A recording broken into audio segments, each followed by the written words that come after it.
आज किसान आंदोलन का काफी शोर मच रहा है। भारत में लोकसभा के चुनाव नजदीक हैं।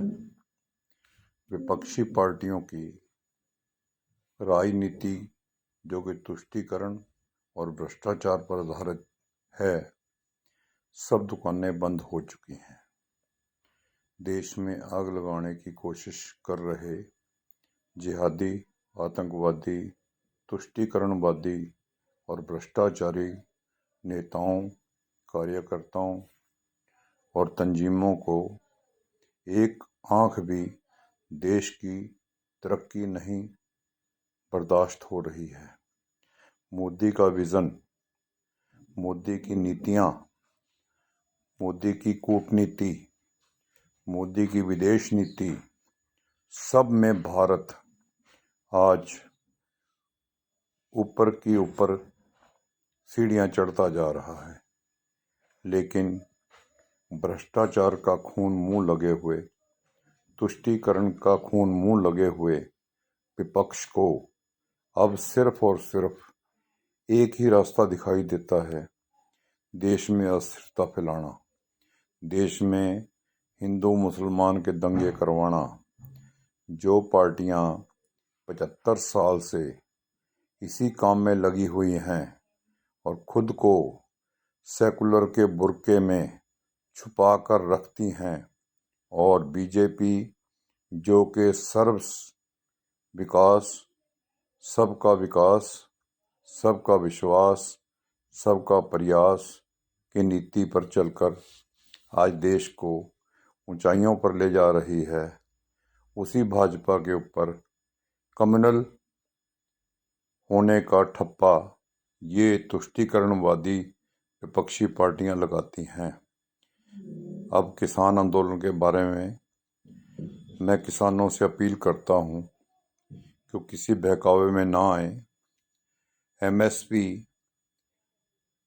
एक ऐसी चीज है कि बहुत सारी चीजों के रेट दोगुने से तिगुने होने की संभावना है, जबकि बाद में शोर मचेगा एमएसपी लागू होते ही देश में महंगाई और भी चरम पर पहुंच रही है। जबकि हकीकत ये है कि इस समय पूरे वर्ल्ड में महंगाई सबसे कम भारत में ही है। अमेरिका से डॉलर लेके आने वाला एक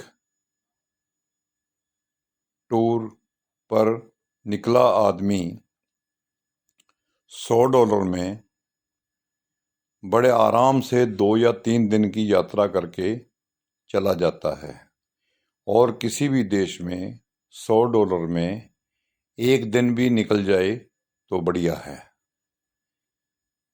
मैं किसानों से अपील करता हूं कि इस नीति को छोड़ें।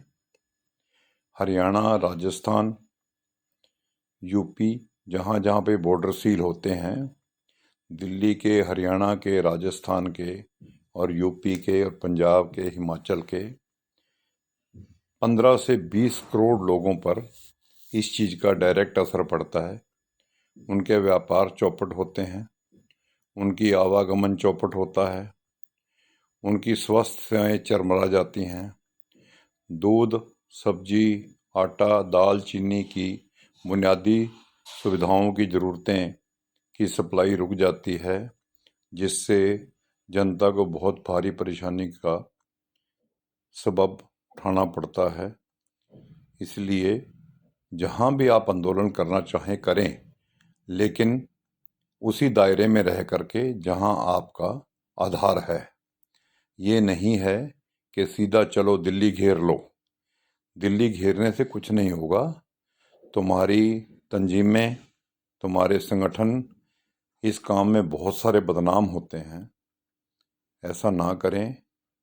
देश का भी सोचें, अपना भी सोचें और आम जनता का भी सोचें। इससे ज़्यादा मैं आपसे कुछ नहीं कहना चाहता। धन्यवाद।